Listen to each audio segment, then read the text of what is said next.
atau tidak, ya kan itu yang dipertimbangkan adalah posisi kita sebenarnya. Artinya kalau bagi saya apa yang saya lakukan ini benar, maka saya akan tetap berani untuk melakukan akan hal itu. Jawaban mereka itu kan selalu mahasiswa itu tidak punya hak untuk mengetahui akan hal ini, Mas. Jadi sebenarnya UKT naik setiap tahun itu apa sih dasarnya gitu? Ya urgensinya apa? Iya. Saya juga bingung ini, saking banyaknya BEM, tapi gerakan BEM hari ini kurang untuk di Jogja. Kampus tidak memberikan solusi akan hal itu, ya putuslah pendidikan.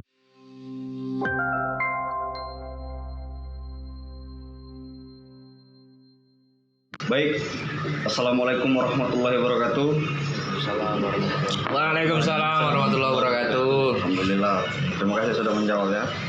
Jadi sahabat-sahabat Republik Bicara semuanya, hari ini kembali lagi bersama saya Rega, dan saya ditemani host legendaris dari channel Republik Bicara, Bang Kapi. Yang paling ganteng.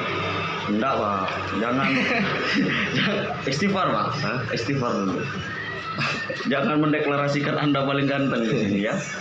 Jadi pada kesempatan hari ini saya sama Bang Kapi mengundang aktivis mahasiswa dari kampus UIN Sunan Kalijaga, Yogyakarta. Ada Bang Ja'far. Halo Bang Ja'far, apa kabar? Alhamdulillah sehat. Alhamdulillah. Bang Ja'far ini aslinya dari mana? Saya asli dari Purwokerto. Purwokerto. Kalau Bang Ajis, Bung lah, Bung. Bung, oke Bung. Asli Agak Madura. egaliter ya. Iya. Madura. Iya. Madura ya. Orang Madura. Madura. Paling berdua. Oke. Ban? Bengkulu saya. Oh. Awakmu orang Bengkulu. Saya orang Bengkulu. Iya. Jadi di tengah-tengah kita ini adalah Presiden Mahasiswa Bang Ja'far dari UIN sama Ketua Senat Mahasiswa SEMA Iya. dari UIN Sunan Kalijaga. Bang, Tepuk tangan dulu, tepuk tangan dulu. Ini tamu-tamu terbaik ini. aktivis-aktivis yang sedang Berjuang. Oke, sedang banyak yang diperjuangkan. Apa yang perjuangan? Lebih banyak, Cak. Jadi saya membaca berita yang hangat kemarin kan. Saya menyoroti juga kampus UIN ini, walaupun saya bukan kuliah di UIN. Saya tertarik sama Bang Ajis ini, Cak. Apanya yang menarik ini? Biasanya nggak apa-apa panggil Cak tuh. Ya. Cak Kapi. Oh iya. Kalau Bung Ajis, Bung aja ya. Saya tertarik menyoroti yang dilakukan oleh Bung Ajis ini. Kok sampean berani banget melaporkan rektor loh? Apa nggak takut di DO kah? Atau sampean nggak takut dijegal atau apa kan? Kalau soal takut atau tidak, ya kan itu yang dipertimbangkan adalah posisi kita sebenarnya. Artinya kalau bagi saya apa yang saya lakukan ini benar, maka saya akan tetap berani untuk melakukan akan hal itu. Artinya kampus kan juga punya aturan, tidak langsung semena-mena langsung DO orang gitu. Iya. Jadi aku juga bekerja sesuai aturan yang ada. Berarti tetap selalu berpijak kepada kebenaran. Berjalan Peraturan sesuai main. dengan aturan yang ada. Oke. Itu sampai bisa melaporkan rektor itu, Bung, atas dasar apa? Sebenarnya kan kami itu cuman meminta transparansi anggaran, Transparansi anggaran mahasiswa maksudnya, atau keseluruhan anggaran? Oke. Karena aku rasa dari beberapa tahun ini kan memang tidak ada tentang transparansi anggaran. Makanya kan ketika kami meminta, jawaban mereka itu kan selalu mahasiswa itu tidak punya hak untuk mengetahui akan hal ini, Mas. Iya. Pernyataan dari rektor atau wakil rektor atau dari kabak usaha? Rektor itu tidak pernah merespon itu. Yang merespon itu WR2. PR2. Iya. Siapa Pak rektor? Pak Sahiron. Sairon ya. Makanya kan kami setelah ada jawaban seperti itu, kami mempelajari ke undang-undang keterbukaan informasi. Kami juga melakukan diskusi bersama teman-teman yang paham hukum lah. Ya. Karena background saya kan dari sudut ini orang hukum. Jadi sebelum kami melangkah itu juga penuh dengan pertimbangan, mengkaji dulu. Setelah itu ketika kami temukan baru kami mengajukan sengketa itu dimulai dari surat pengajuan permohonan informasi. Surat pengajuan informasi itu kami masukkan 10 hari plus 7 hari kerja itu tidak ada respon, maka kami masukkan surat keberatan atas tidak diberikannya informasi. Nah, pasca 7 hari itu direspon oleh WR2, tapi jawabannya tetap tidak sesuai yang kami minta. Mereka tetap tidak mau memberikan, sehingga kami langsung memproses surat permohonan sengketa kepada Komisi Informasi. Komisi Informasi. Ya, Jadi dilaporkan ke Komisi Informasi. ke Komisi Informasi. Oke. Jadi kamu tertarik sama beliau karena itu? Iya, karena jarang sekali aktivis yang melaporkan dosen hari ini, Pak. Dulu kamu waktu jadi senat ngapain aja? Gak berani ngelaporin rektor? Oh enggak. saya sempat ya. Ini membicarakan saya ya. Oh, tapi ini Pak Rega, jangan panggil saya aktivis lah. Soalnya kan aku Lagi jadi tidak aktivis itu seperti apa kan aku juga tidak tahu kan. Takutnya menurut yang aktivis beneran nanti saya ini tidak masuk kriteria aktivis, itu kan menyinggung mereka. Tapi keberanian sampean Pak udah aktivis ya. Ya. Saya nggak berani kayak seperti itu. Saya takut saya. ya. Nanti kalau ada apa-apa kan ditangkap polisi atau di DO, takut saya. Kalau Bang Kapi pernah nggak Apa? melaporkan dosen? Nggak pernah. Adem-adem saja berarti. Mengeluarkan dosen dari kelas pernah? Jahat sama itu durhaka namanya. Bang Ja'far, ini selaku presiden mahasiswa, saya tertarik kalau berbicara sama Presma ini, Bang. Mengulik tentang gerakan ini. Kalau tadi Bung Aziz ini melaporkan rektor, Bang Ja'far ini apa? Yang seksi ini apa ini? Kalau deket-deket ini mungkin teman-teman tuh masih merasakan masalah UKT ya, melihat melihat kondisi yang seperti ini, dan juga mungkin dari mahasiswa baru itu kalau saya lihat secara umum rata-rata mereka dapat UKT golongan 4 sampai 7. Golongan 4 sampai 7 ini mohon maaf ya, Bang. Berapa? Coba dijelaskan dulu. Kalau golongan 4 sampai 7 Dari 1 ya, golongan 1, golongan 2. ya, kalau dari step by stepnya ya, di angkatan 2017 dulu mungkin UKT 1 pasti itu 400.000. UKT 2 sekarang UKT 2 dahulu itu sekitar 1.200.000. Naiknya itu biasanya berjenjang sekitar 200 sampai 300.000 untuk setiap golongan. Sampai ke angka UKT kelima pada saat 2007 itu sekitaran 3 sampai 4 juta. Itu yang paling tinggi bagi biasanya buat orang-orang yang ASN lah ya, aparatur sipil negara gitu. Ada yang PNS ataupun sebagainya, itu pasti dapat segitu. Nah, tapi saat ini mungkin buat khususnya teman-teman mahasiswa baru itu mengeluhkan UKT saya kok tinggi banget, 4 sampai 7 gitu. Hampir kebanyakan. Padahal yang UKT 2 aja sekarang sudah beranjak ke angka 2 juta. UKT 2 2 juta. Iya. UKT 3 jenjangnya tetap segitu, tapi selisih antara ketika bicara soal tahun ini dan tahun sebelumnya jauh. 400 ke angka 2 juta itu jauh. Oh, berarti enggak settle ya? Nggak settle. Kayak UKT 2 sekian, biasa segitu aja itu enggak ya. Jadi nah itu fluktuatif. Terus UKT 3 tadi berapa? Kalau yang sekarang Yang sekarang. itu sekitaran tahun berapa sih ini? 2001 ya? pasti di atas 2 juta. Di atas 2 juta. Pasti di atas 2 juta. UKT 4 Sama, naik terus. Sampai sekarang besarannya sampai berapa?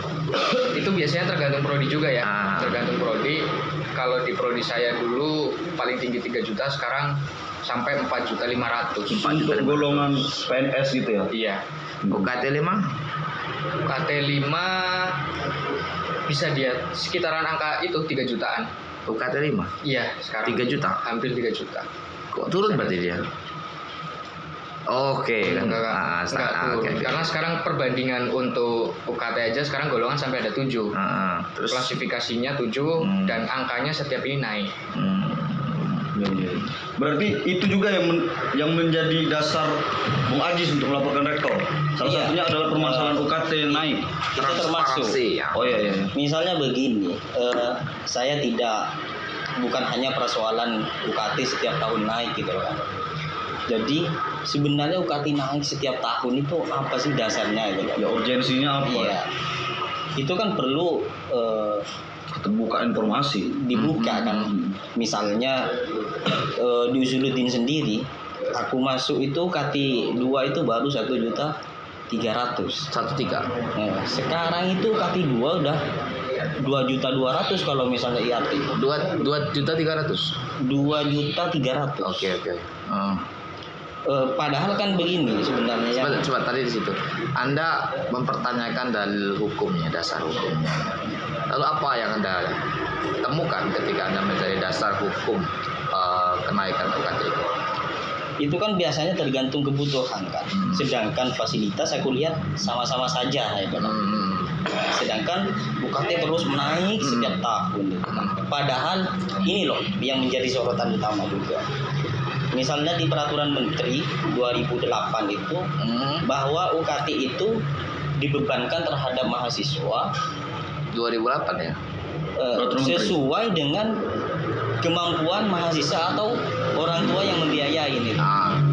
Tetapi kan faktanya banyak mahasiswa yang tidak mampu tetapi mendapatkan UKT yang tinggi itu misalnya.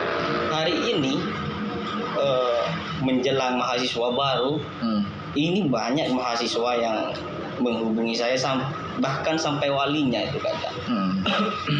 Dia itu dari keluarga yang tidak mampu, cuman kemudian UKT-nya kena UKT 5 misalnya, sampai biaya 4 juta ke atas.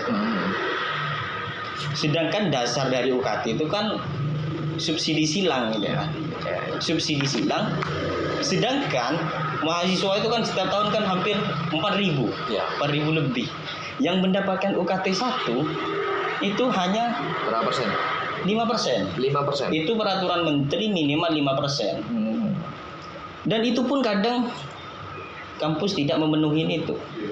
Kalau Itu 2000 berdasar peraturan menteri. peraturan menteri Minimum atau maksimum? minimum Minimum berarti bisa lebih. bisa lebih. Oke. Cuman ini sudah dilakukan oleh Senat atau sudah diberitakan oleh LPM Arena ya. 2018 sama 2019 itu tidak nyampe minimum. Artinya kata subsidi silang itu dasarnya apa sih? Kok malah semuanya mendapatkan UKT yang tinggi gitu? Oke. Kalau subsidi silang misalnya kan, kalau yang nggak mampu 50%, yang mampu 50% itu kan harusnya imbang juga kan, dalam pengelompokan UKT. Ya. Berarti Win sudah bukan lagi jadi kampus perlawanan ya? Iya. Jadi kampus apa? Sekarang kampus kuning kayaknya. Oren ya? Oren. Kampus oren, kampus Ya meskipun tidak agak berwarna lah, tidak putih lagi. Maksudnya kampus oren ini apa? Saya nggak ngerti karena di sini ini UIN semua ini. Saya yang bukan dari UIN ini kampus putih ini apa maksudnya? Jadi Kampus oren ini. dulu Win itu kampanyenya setiap ada mahasiswa baru selalu ada kampus putih, kampus perlawanan, kampus rakyat. Kenapa kampus rakyat? Karena SPP-nya termurah se-Indonesia Raya Merdeka. 600.000. Serepublik ya. Serepublik ya. Serepublik 600.000. Itu disebut kampus putih, kampus rakyat, kampus perlawanan. Oh iya. Oke, saya mengerti. Jadi tertinggi itu mentok 1.200.000. Itu yang punya praktikum ya. Kayak mungkin Tarbiyah ada praktikum, Saintek itu ada praktikum. Dan sekarang jadi kampus oren ini maksudnya? Kampus ya nggak tahu. Kampusnya para apa? Karena kampus alma mater oren ini maksudnya. Enggak, bangunannya kan warnanya oren. Gitu. Iya. Kalau dulu kan banyak yang putih. Iya. Putih kampus perlawanan. Ya, kampus tapi rakyat. memang itu salah satu permasalahan pendidikan Indonesia pada hari ini. Jadi kita menjerit. Yang jerit sebetulnya bapakmu, bukan kamu. Iya, kalau bapak sudah menjerit, bang, otomatis saya juga menjerit. Kayak mana kamu tinggal masuk proposal aja kok? Enggak gitu. Enggak ya. Konsepnya enggak gitu. Gimana? Karena kita juga mikir orang tua ini seperti apa. Karena kebutuhan di rumah itu juga ada, bukan cuma kebutuhan kita sendiri. Iya.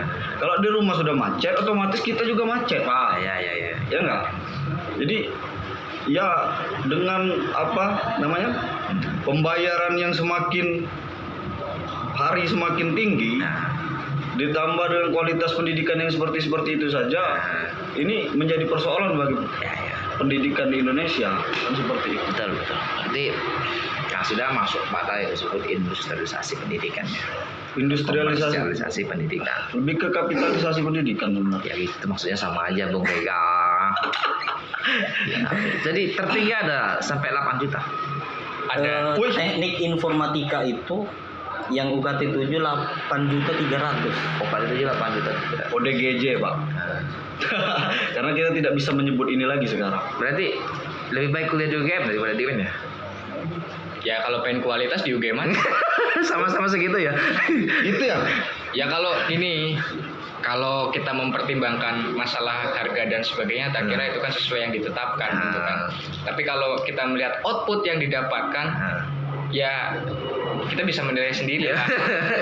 Mohon maaf, bukan berarti saya menjelek-jelekan atau bagaimana. Ya. Tetapi gini, kalau misalkan memang secara kualitas kita belum mampu, jangan sampai kita meningkatkan kuantitas dulu. Ya.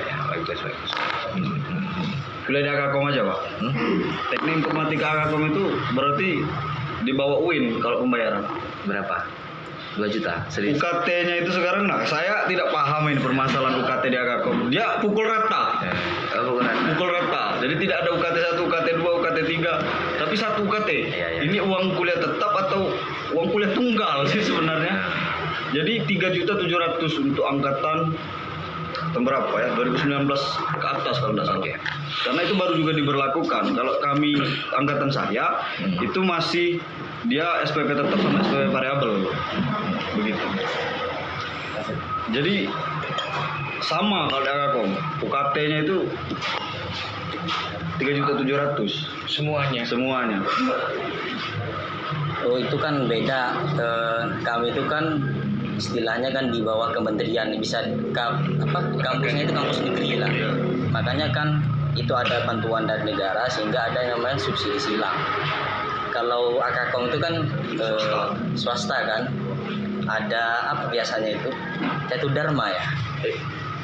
Mungkin, Pak. Saya juga kurang mengerti bagaimana sistem di Akakom sebenarnya di kampus saya. Karena ya sebentar lagi rencananya pengen lulus juga kan gitu. Mantap, lulus cepat ya. Jadi Bang Ja'far, kalau melihat permasalahan SPP ini, kampus itu semestinya seperti apa sih? Ya setidaknya melihat secara objektif kondisi yang ada. Beberapa dari mahasiswa itu mereka mengeluhkan, ya entah itu masuk ke akun instansi kami ya di Instagram, mengeluhkan untuk masalah UKT dan sebagainya seperti itu banyak.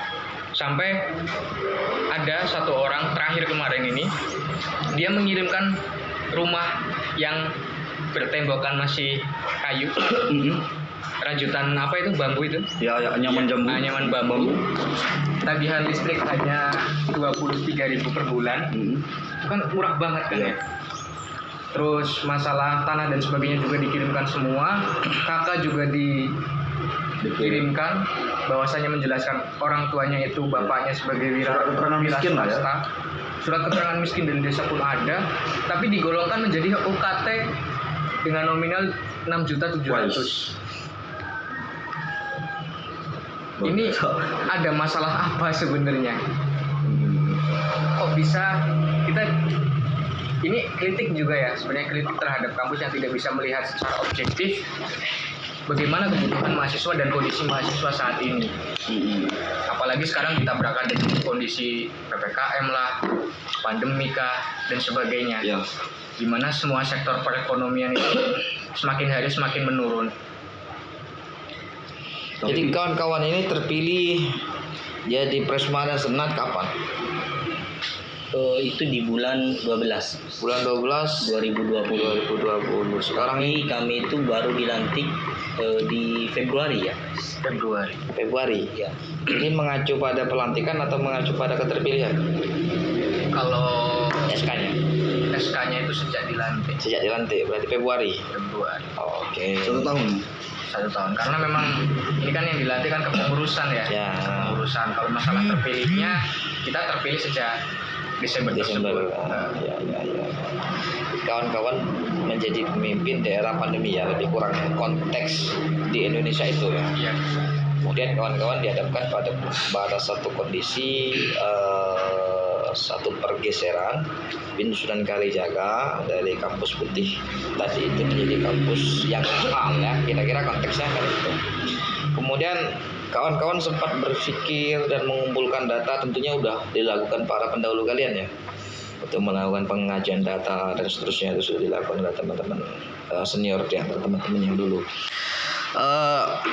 Selama memimpin lebih kurang berapa bulan nih? 6 bulan. Apa hambatan yang paling ekstrim dalam menjalankan kepemimpinan? Yang paling ekstrim ya. Oke, sebenarnya kalau bicara soal yang paling ekstrim, ini secara pribadi ngalamin ya. Ya, Bagaimana mengakomodir kebutuhan dari teman-teman semuanya. teman-teman. Iya, Artinya kabinet ya. Kamu kan Tresma ya, berarti nggak cuma kabinet, nggak cuma tapi kabinet. mungkin dari teman-teman mahasiswa UIN juga. Oh ya. Kiranya kebutuhan mahasiswa ini itu apa dan kita bisa menyediakan apa. Karena kita bukan penentu kebijakan ya. Kita hanya menyalurkan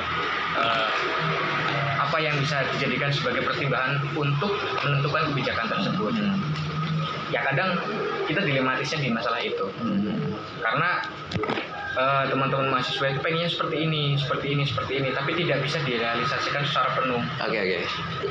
Secara umum ngomongin gerakan mahasiswa itu kan cuma ada 3 metodologi ya: gerakan jalanan, gerakan politik, gerakan intelektual.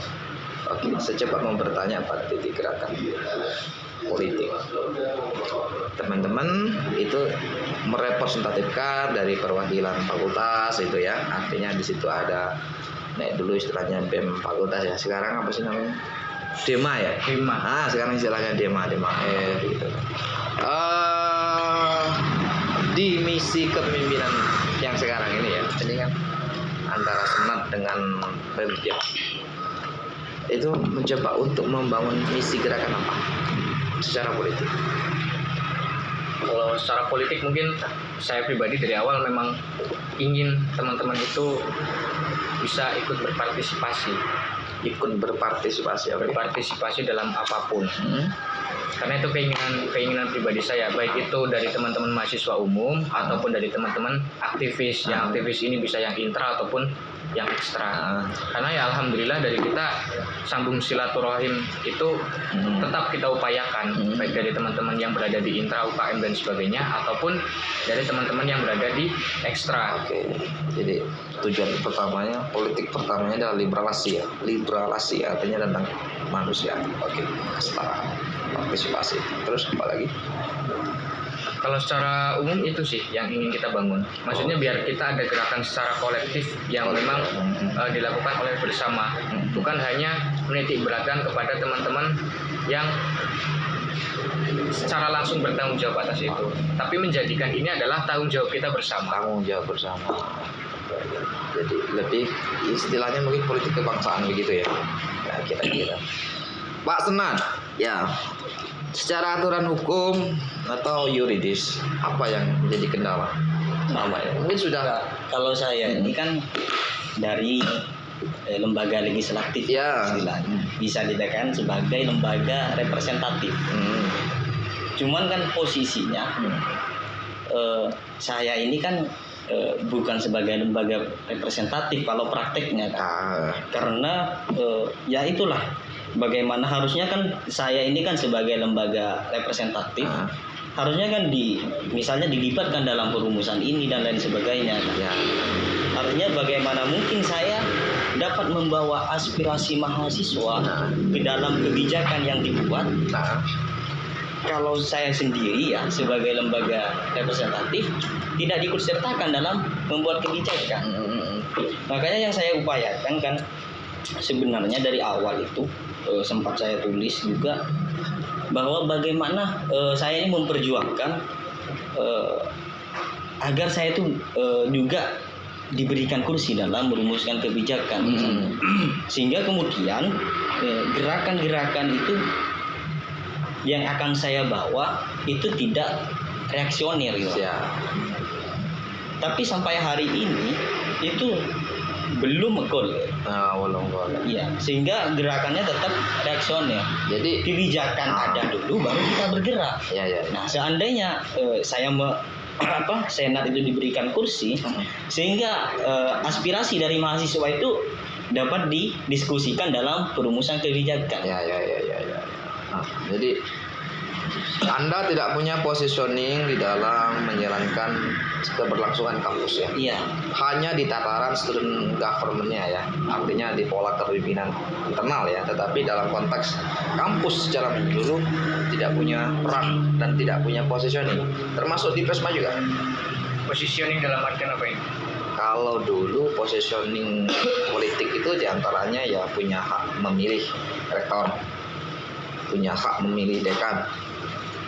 Jadi SEMA dan DEMA punya hak politik itu diantaranya. Dan yang kedua mungkin punya keterlibatan dalam penyusunan kurikulum, kebijakan. Dulu ada begitu. Dan hari ini sepertinya sudah tidak ada kalau mendengar cerita dari Mas tadi ya. Ya, kalau yang saya alami saat ini dan mungkin teman-teman DEMA lainnya, kita tidak pernah diajak secara formal gitu merumuskan apa yang akan ditetapkan oleh kampus. Benar yang dibilang ketua senat. Saya udah bolak-balik juga ngomong ke baik itu WR3, WR2 ataupun ke Pak Rektor sendiri.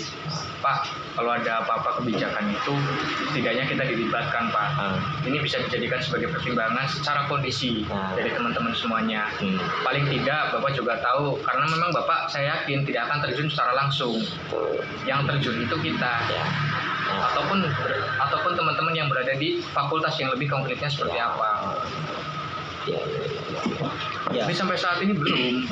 Memang hal-hal tersebut selalu ditutup-tutupin. Padahal kita sudah bolak-balik ngomong, udah bolak-balik meminta, tapi yang ada seperti itu. Jadi itu sebentar hak kami itu hanya belajar bagi orang-orang birokrat kampus. Makanya kan sampai meminta data ini tidak boleh bukan haknya mahasiswa. Maka dari itulah seakan-akan Ormawa tidak punya posisi dalam berpolitik. Makanya kan saya dari permasalahan-permasalahan yang begitu kompleks, saya coba mencari aturan yang secara konstitusi, misalnya sampai menyengketakan kemarin. Kalau ada keterbukaan kan nggak mungkin saya sampai ke sana gitu. Betul. Nah, ini hasil dari pelaporan kemarin. Ini tanggal berapa laporan kemarin, Bu? Laporan kemarin itu tanggal 15. Ke apa namanya? Komisi Informasi tanggal 15 Juli ya. Tanggal 15 Juli. Itu hasilnya seperti apa? Itu cuman kami masih menunggu Jawabannya registrasi. gitu. Mengantri nomor itu. Oh gitu. Berarti lapor masuk itu Sudah masuk laporannya. Iya, sudah ada respon, tinggal kami itu menunggu surat registrasi persidangan. Oke. Ngomongin BEM, bingung juga ya Pak. Apanya? Ya, BEM-nya banyak banget sekarang ya. FPD, BEM juga. SI, Iya, mereka sibuk beraliansi sekarang. Tapi coba kita tanya, gimana tanggapan Pak Pres ini melihat beragam BEM kayak gitu? Ya sebenarnya ini hal yang bagus, hal yang positif. Maksudnya kita bisa bergerak di bagian tidak hanya satu titik ataupun di titik yang lain. Karena mungkin orientasi adanya aliansi tersebut pasti juga memiliki urgensi yang berbeda-beda.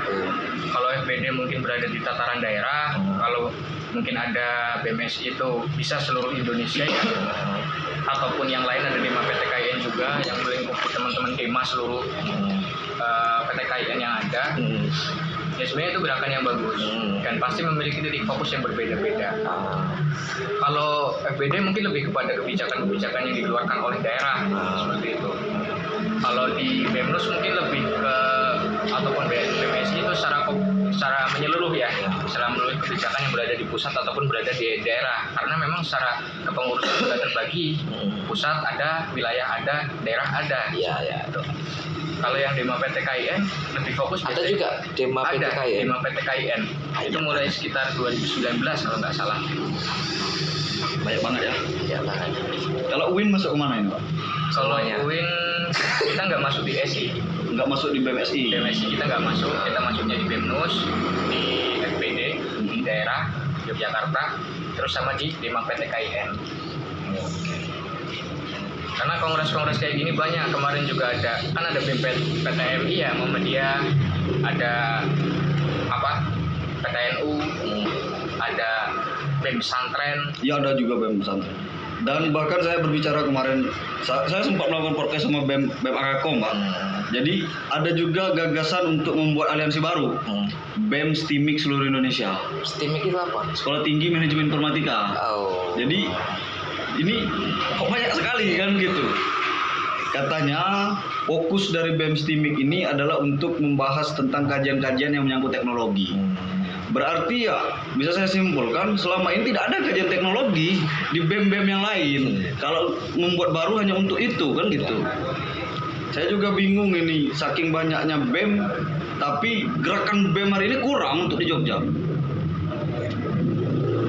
Ya, terakhir saya melihat ada gerakan BEM itu pada saat Hari Buruh.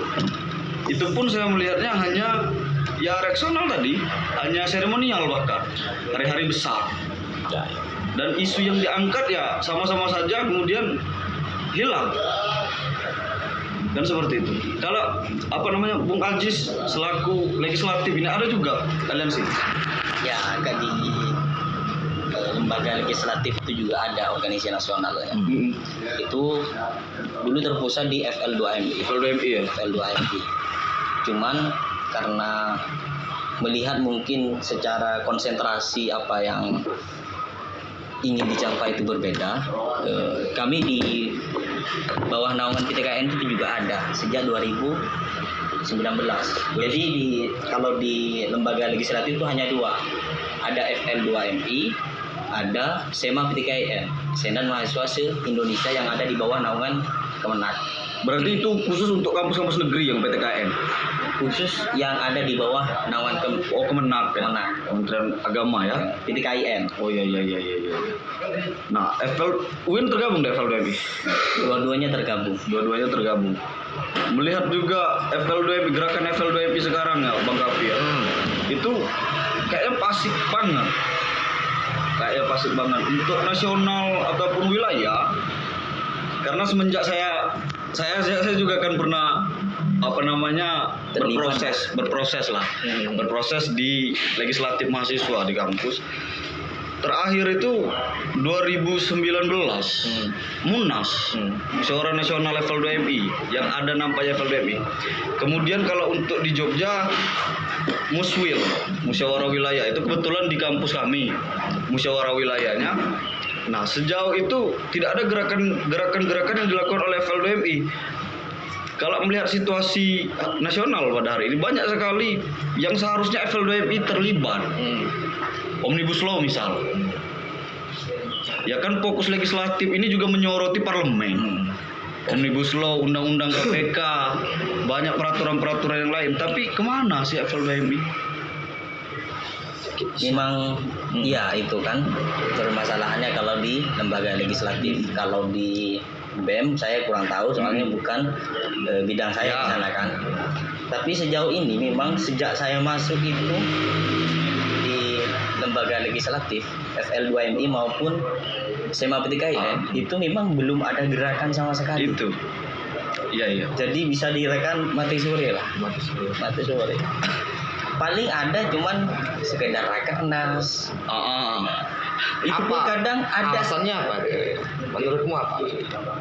Saya kurang paham. Saya juga kalau saya yang agak intens itu kan komunikasinya dengan korpus SEMA PTKIN kan. Jadi ketika dikonfirmasi bagaimana nih tuh gerakannya untuk hari ini, masih dimusyawarahkan kan misalnya. Jadi banyak undang-undang misalnya kayak omnibus law yang Iya. berkaitan dengan legislatif, tapi mereka juga ada gerakan sama sekali. Iya, bahkan BEM yang lebih menonjol untuk membahas tentang Ya, aku rasa kalau BEM itu kan gerakannya juga masih kelihatan banyak itu kan. Banyak gerakan-gerakan yang dilakukan. Kalau di SIMA PTKIN ini ataupun FLUID saya belum melihat itu. ya. Ini sejak saya masuk di Senat ya. Ya perkiraan udah 7 bulan ini. Nah, saya ingin bertanya kepada Bang Kapi nih selaku senior lah kan, yang sudah Oke junior. bukan maksud saya yang sudah banyak pengalaman tentang Buat kopi. tentang organisasi kemahasiswaan. Ini kan kalau menurut tanggapan sampean Cak Kapi, Meduro. Ini apa sih yang menyebabkan seperti itu? Apa yang menyebabkan apa? Ya bisa dibilang kemunduran kalau menurut saya. Organisasi-organisasi kemahasiswaan. Sederhana sebetulnya. Cara berpikirnya coba kita sederhanakan. Seseorang itu akan berbuat atas dasar apa sih? Apa yang dia ketahui, apa yang dia pahami. Iya nggak?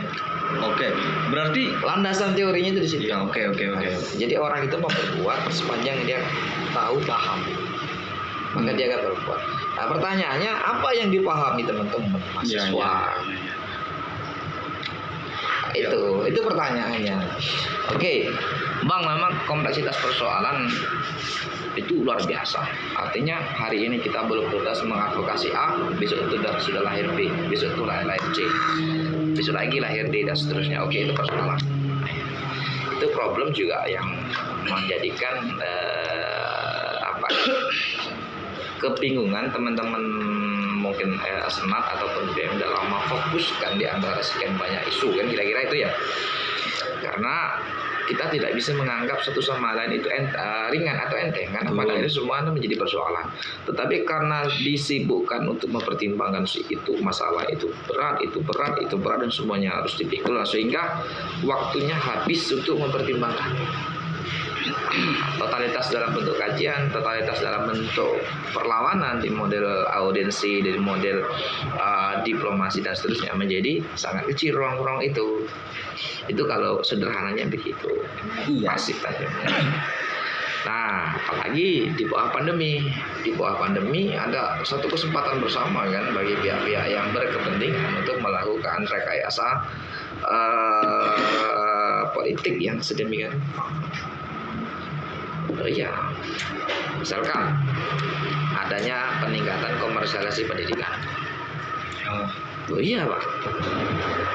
Sekarang kalau tujuan utama pendidikan bukan lagi untuk menjadi sarana yang mencerdaskan anak bangsa, dan pemerintah itu mestinya tidak boleh membolehkan kelas, ya.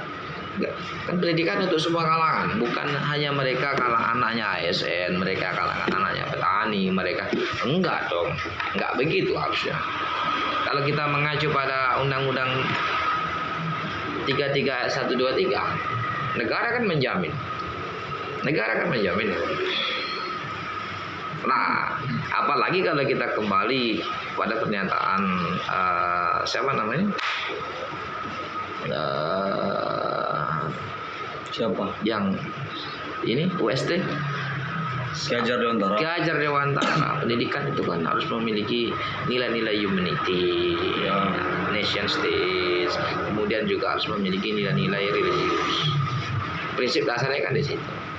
Nah, kalau hari ini masuk pada tataran industri pendidikan, pertanyaannya ya teman-teman hari ini bagaimana melihat kondisi objektif pendidikan hari ini, terlepas teman-teman berada dalam salah satu sistem perpendidikan yang ada di UIN ya, Kakom, kalian melihat itu bagaimana?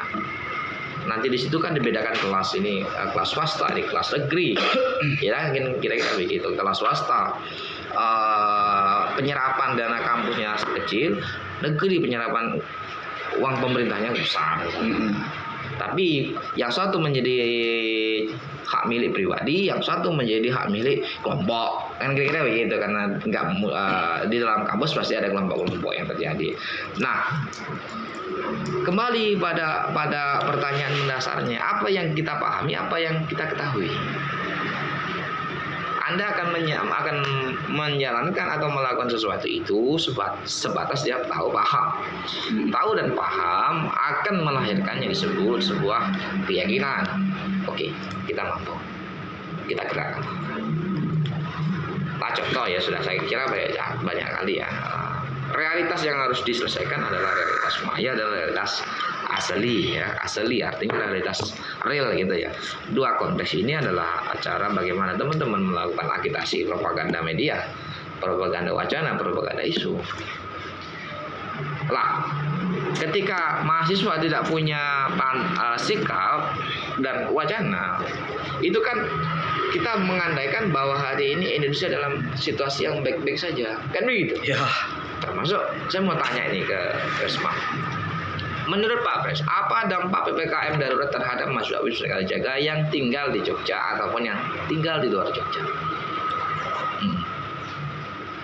Besar sih sebenarnya dampaknya. Coba kita coba kaji gitu ya kira-kira.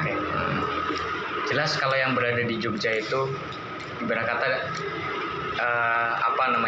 oke, dia domisili di Jogja, dekat dengan orang tua, dan mungkin untuk kesehariannya ada yang bantu. Taruhlah yang ngekos. Kan jadi ada yang asli Jogja dan anak kos-kosan. Betul. Variabelnya cuma 2 ya. Sampai ngekos juga ya, Pak? Ya, saya ngekos juga. Nah, sebenarnya kita kayak terpenjarakan gitu. Terpenjara kan. Oke. Dengan kondisi yang seperti ini, kita pulang tidak bisa, kita di sini nunggu kiriman dari orang tua, yang belum tentu di rumah juga ternyata ada, seperti itu. Jadi sisi lain, ini juga sebenarnya mengasah kemandirian kalau kita ngambil sisi positifnya. Oke. Bagaimana kita bisa berusaha, namun ternyata secara dampak negatif saya rasa lebih banyak. Contoh mungkin apa ya contohnya? Apa? Ya, salah satunya itu tadi lah. Yang nggak bisa makan mungkin. Nggak bisa makan dan sebagainya. Ada itu Pak di UIN, Pak. Ya, Nggak bisa makan gitu. kalau secara data mungkin ya, saya belum bisa mengumpulkan itu, tapi saya bisa akumulasikan pasti ada. Pasti ada ya. Yang kesulitan lah ya. Yang kesulitan, apalagi di dampak yang seperti ini, semua dicap COVID. Oke, dampak dari segi kesehatan itu dampak banget ya. Dari segi mutu pendidikan, apa yang bisa Anda sampaikan? Ya turun sih sebenarnya. Nah, ini jadi polemik juga. polemik tersendiri. Di mana pendidikan yang dilakukan secara tatap muka saja belum tentu bisa mencerdaskan. Apalagi pendidikan yang dilakukan di balik layar. Kadang sebenarnya kan ini butuh, kalau mungkin teman-teman yang berada di rumah gitu ya, pasti dapat bimbingan lah dari orang tua dan sebagainya gitu. Nah, yang berada di Jogja ini tidak bisa keluar dari Jogja ataupun terpenjarakan di Jogja ini. Ya mereka bisa apa? Oke. Secara akses sudah jelas kita tidak bisa meluas kemana-mana mencari informasi ataupun mencari ilmu di luar karena pembatasan. Ya sebenarnya ini dampak besar juga ya. Saya juga sedikit bertanya juga kalau misalkan teman-teman yang full 2020 ini, karena memang dari awal ngalamin pandemi ya, mereka paham nggak sih masalah kuliah? Itu pertanyaan besar bagi kami dan juga bagi yang berada di ini. Oke. Aku lihatnya begini, kalau soal itu menyambung dari apa yang dikatakan Pres tadi kan, misalnya di Undang-Undang Dasar 1945 pasal 31 bahwa semua warga negara Indonesia kan berhak untuk mendapatkan pendidikan misalnya. Cuman kan kemudian di masa pandemi ini ya, melihat dari pekerja di pinggir jalan itu kan, itu kan melalui peraturan pemerintah sejak keluarnya instruksi dari Mendagri nomor 15 2021 itu kan, pemerintah ingin menertibkan agar masyarakat ini membatasi kegiatan itu. Itu secara dampak itu ya secara perekonomian itu sangat menurun gitu. Ya contoh kecil ya, misalnya orang tua saya ya yang kerja di Surabaya, itu sejak masa pandemi itu usahanya harus ditutup misalkan. Atau tetangga saya yang kerja di sini anaknya juga kuliah, itu kan kerjanya jualan es yang awalnya punya pekerja 3 itu harus dipulangkan semua karena tidak laku sama sekali. Jadi dari penghasilan kan itu sangat drastis itu. Dari 100 misalnya kadang hanya turun 10. Iya. Bisa dikatakan itu tidak Kalau karena sebagian besar orang tua teman-teman mahasiswa itu juga katakanlah pengusaha informal gitu ya. Iya. Jadi ya sebetulnya kerasa juga ya dari sisi orang tua. Dari sisi orang tua. Yang otomatis berdampak pada kiriman gitu ya kira-kira ya. Iya. Apalagi hari ini ditentukan dengan masa pembayaran misalnya. Orang sudah tidak mampu tapi ingin melanjutkan pendidikan, tidak mampu untuk membayar. Itu kan harusnya kampus itu memberikan solusi bagaimana untuk orang-orang ini agar dapat tetap melanjutkan studinya. Jadi kalau kampus tidak memberikan solusi akan hal itu ya putuslah pendidikan. Ada berapa banyak yang mengalami kesulitan untuk melakukan pembayaran UKT? Untuk saat ini yang banyak mengeluh kan, ya dari angkatanku yang semester akhir bahkan udah banyak yang mau cuti misalnya gak mampu untuk membayar UKT. Saya kemarin juga sempat minta data sampai hari ini tidak diberikan. Kalau semester sebelumnya lagi itu mahasiswa cuti itu sampai 1.500. Banyak sekali ya. 1.591. Itu dari dilihat dari data-data sebelumnya itu meningkat 2 kali lipat di masa pandemi. Itu ada yang diwawancarai satu misalnya, dia itu mendapatkan dispensasi 10%. Tapi karena UKT-nya itu tinggi, ya tetap saja tidak memberikan solusi. Iya. Kampus juga tidak bisa mengambil kebijakan terkait mahasiswa yang kesulitan dalam membayar SPP ya atau UKT ya. Mungkin tenggang waktu begitu diberikan dari kampus. Terakhir itu diperpanjang sampai tanggal 16 tanpa mengurangi biaya UKT. Kebijakannya kemarin yang dikeluarkan terakhir itu untuk sama halnya dengan banding sih. Banding namun diterapkan di kondisi pandemi. Karena mungkin banding itu kan sudah ada sejak sebelumnya ya, sebelum pandemi. Namun yang ini lebih difokuskan ke pandemi, tidak menghilangkan banding yang biasanya juga ada. Ya itu sih. Cuma kalau saya lihat apakah ini benar-benar bisa memberikan dampak yang signifikan terhadap keringanan mahasiswa? Karena secara persentase saja orang yang mengajukan tidak tahu berapa banyak akan dipotong. Otomatis belum tentu yang keluar nilainya hasil tadi ataupun nominal yang keluar bisa disesuaikan dengan kondisi yang ada. Sebentar, saya akhir-akhir ini teman-teman buat gerakan mogok bayar UKT. Ya itu teman-teman LKM kemarin. Ada ya teman-teman. Ada. Gimana ceritanya? Ya itu Berawal dari apa itu kok sampai jelas nggak bisa bayar lah ya, atau kesulitan dalam melakukan pembayaran lah ya? bukan masalah itu aja. Yang pertama, kita tidak pernah tahu kapan kita harus membayar UKT. Sejak tanggal 13 keluar, tanggal 19 suruh bayar UKT. Dan pada tanggal 19 itu sampai tanggal 19 tidak ada keringanan ataupun edaran yang diberikan. Dispensasi lah ya. Dispensasi. Jelaslah kita pontang-panting, nggak tahu mau gimana, suruh bayar ibarat ya, suruh bayar 3 juta dalam waktu 1 minggu. Terus kondisinya pandemi seperti ini, perekonomian menurun, yang didapatnya jatuh ya, jatuh, yang didapatkan tidak bisa maksimal. Berpotensi nggak banyak mahasiswa yang tidak bisa melanjutkan studi karena tidak bisa membayar UKT? Saya rasa lebih banyak untuk karena melihat orang tuanya yang rata-rata bergerak di bidang sektor informal yang hari ini benar-benar terpontang-panting ya untuk mencari jalan hidup. untuk memenuhi kebutuhan hidup berpotensi berarti ya. Berpotensi besar. Terus kalau itu sampai terjadi, langkah-langkah strategis apa yang mau diambil teman-teman? Ya sebenarnya kita kepengen membuka lahan lah ya buat teman-teman. Maksud saya hal ini itu bukan hanya sebatas kita meminta saja, tapi kita juga paling tidak bisa memberikan upaya yang lebih lah. Maksud saya untuk masalah perkuliahan ini kan tidak hanya kita harus bayar sendiri, kita juga bisa dibayarkan sama misalkan yayasan kah ataupun sebagainya melalui beasiswa prestasi dan sebagainya. Itu salah satu upaya mungkin yang sampai saat ini perlu lebih digencarkan lagi. Karena saya rasa banyak orang-orang yang ingin pintar saat ini dan mereka pasti menunjukkan potensinya. Menyambung soal itu ya, gerakan yang kemarin Mogok bayar UKT. bayar UKT. Nah, gimana? Itu sebenarnya kan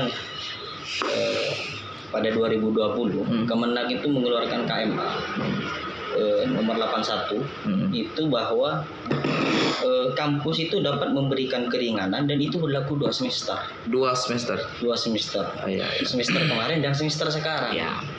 Nah, cuman semester ini kampus berencana tidak mau memberikan pemotongan.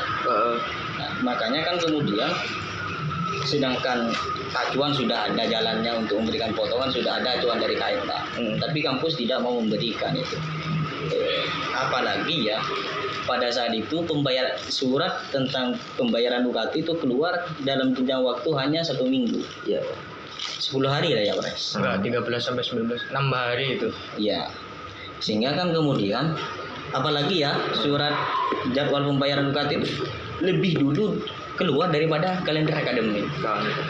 Nah, atas tidak adanya dispensasi itulah dan waktu pembayaran UKT yang hanya sebentar, ini kan mahasiswa otomatis kan tidak mampu membayar UKT bagi orang-orang yang tidak mampu lah. Aku rasa itu banyak sekali. Sehingga kami membuat gerakan mogok bayar UKT. Dilakukan sewin itu ya? Sewin, mulai dari LKM paling bawah sampai paling atas. Ditiru di kampus-kampus lain nggak? Di kampus-kampus lain itu padahal malah sudah Lebih dulu? aksi turun jalan. Oh, aksi turun jalan ya. Oh. Iya. Inilah kan juga kenapa yang perlu kita pertanyakan adalah gerakan kalau di tingkat senat ya. Senat PTKIN apa yang dikerjakan, melihat dari kampus di bawah naungan Kemenag ini melakukan aksi semuanya, aksi virtual, aksi turun jalan. Harusnya kan mereka kalau melihat hal ini kan punya inisiatif bagaimana aspirasi ini dikumpulkan kemudian disalurkan kepada Kemenag lagi karena memang nasional. Tetapi sampai hari ini belum ada gerakan tentang hal itu. Ya bisa dikatakan kayaknya harus kamu yang jadi ketua baru bisa ada perubahan gitu. Jangan Mas, ini Sepakat ya Mas.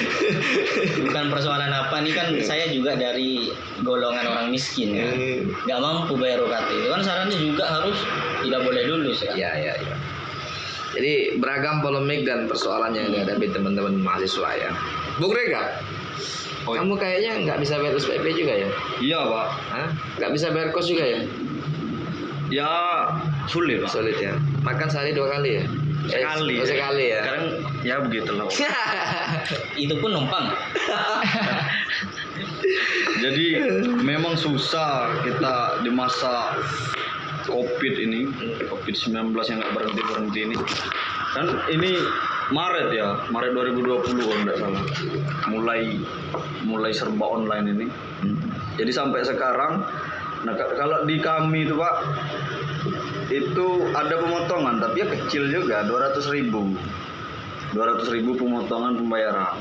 Sempat dulu kemarin itu ada subsidi kuota untuk kuliah online. Nah, tetapi teman-teman yang lain masih juga banyak yang kesulitan untuk membayar SPP karena ya sama kasusnya seperti di UIN, bahkan waktu pemberitahuan untuk pembayaran itu cuma beberapa hari gitu, kan seperti itu. sulit. Memang era sulit, mungkin menjelang krisis moneter, mungkin menjelang depresi nasional, mungkin menjelang keruwetan nasional. Skemanya saja. Oke, kawan-kawan, nggak terasa udah 1 jam ternyata kita sama Pak Pres sama Senat. Mungkin sebelum kita close obrolan ini, saya berikan waktu Pak Pres untuk mungkin memberikan motivasi, ajakan atau apalah itu terhadap rakyat Win Sunan Kalijaga. Silakan Pak Presiden. Siapa ini Mas? Ke rakyat Win Sunan Kalijaga. Apa yang mungkin Anda mau sampaikan ke teman-teman Win? Ya, mungkin sedikit aja ya, nggak banyak ini. Nggak, bukan kampanye soalnya. Bukan kampanye. 2 periode. Udah periode. Enggak. Nah, kampanyenya beda naik ke nasional. Ya bisa. Ya, terserah apa gitu. Mungkin Ya, lihat kondisi seperti inilah ya. Maksud saya paling tidak buat teman-teman yang berada di UIN, marilah kita saling support, kita saling jaga kesehatan, kita saling saling memberikan dukungan satu sama lain, khususnya untuk mahasiswa gitu. Jika memang dari pihak pimpinan tidak bisa memberi dukungan kepada kita, ya sudah, kita nggak usah berikan dukungan untuk mereka. Seperti itu. Yang kedua, mungkin untuk masalah ini, polemik yang terjadi seperti ini untuk masalah perkuliahan, sebisa mungkin teman-teman yang berada di tataran intra ini, ayo kita bantu, ayo kita buka selebar-lebarnya apa yang dibutuhkan mahasiswa. Saya rasa itu lebih kompatibel seperti itu, karena memang secara langsung person per person itu bilang, dan kita bisa ajukan itu. Setidaknya orang-orang yang orang-orang yang mengajukan itu, dia bisa menyesuaikan kebutuhannya seperti itu. Ya mungkin itulah kalau sedikit dari saya. Yang jelas pendidikan saat ini sedang tercekik, sedang tercekik dan sedang tidak baik-baik saja ya. Tidak baik-baik saja. Mari kita ciptakan ruang itu, ruang yang memang benar-benar bisa merepresentasikan bahwa pendidikan adalah urgensi untuk bisa memanusiakan manusia. Mungkin itu. Terima kasih. Pak Senat, Pak Aziz, Bung, Ya. silakan Bung. Kalau saya Warga Win Sunan Kalijaga. untuk para pemangku kebijakan juga Ya, boleh termasuk dengan pemangku kebijakan. ya saya sebagai bisa dikatakan sebagai perwakilan dari mahasiswa meminta kepada pimpinan rektor beserta jajaran ke bawahnya untuk memikirkan kembali bagaimana nasib mahasiswa yang tidak mampu membayar UKT untuk saat ini. Untuk para mahasiswa, saya itu pengen menyerukan, ayo kita bantu teman-teman kita yang tidak mampu membayar UKT. Artinya kan, Cek, nanti ada bahasa gini. Jangan kamu bayar UKT, mau buat makan aja nggak ada. enggak, maksudnya kan begini. Jadi kan tidak semua mahasiswa itu tidak mampu. Iya. Makanya yang mampu juga harus membantu teman-teman mahasiswa juga. Misalnya, ayo kita perjuangkan bersama bagaimana rektor ini memberikan dispensasi sehingga teman-teman kita yang tidak mampu juga bisa melanjutkan studinya. Itu saja sih dari aku. Oke. Dari Akakom. Dari Akakom baik-baik saja. Saya bukan lagi ini Pak. Saya cuma mahasiswa biasa sekarang. Tapi untuk teman-teman di Akakom, ayolah kita sama-sama melihat persoalan pendidikan pada hari ini, karena ini penting, bukan hanya terjadi di UIN, tapi itu juga terjadi di Akakom yang kesulitan ini. Di seluruh kampus mungkin. Jadi marilah sama-sama kita menyuarakan apa sih yang membuat kita tercekik. Turunkan Nadiem Makarim jilid 2. Bisa jadi saya sampai belum mengerti konsep kampus merdeka itu seperti apa. Merdeka pembayaran atau merdeka apa ini? Kan begitu. Mungkin itu, Pak. Jadi terima kasih Bung Aziz, Pak Ketua Senat. Sama-sama Bung Regar. Keren ya. Ya, terkeren. Hati-hati sampai, Pak. Bukan terkeren, masih banyak yang lebih keren. Ya. Tapi saya asli salut sama keberanian sampai melaporkan rektor ini, keren. Terima kasih juga Bung Ja'far.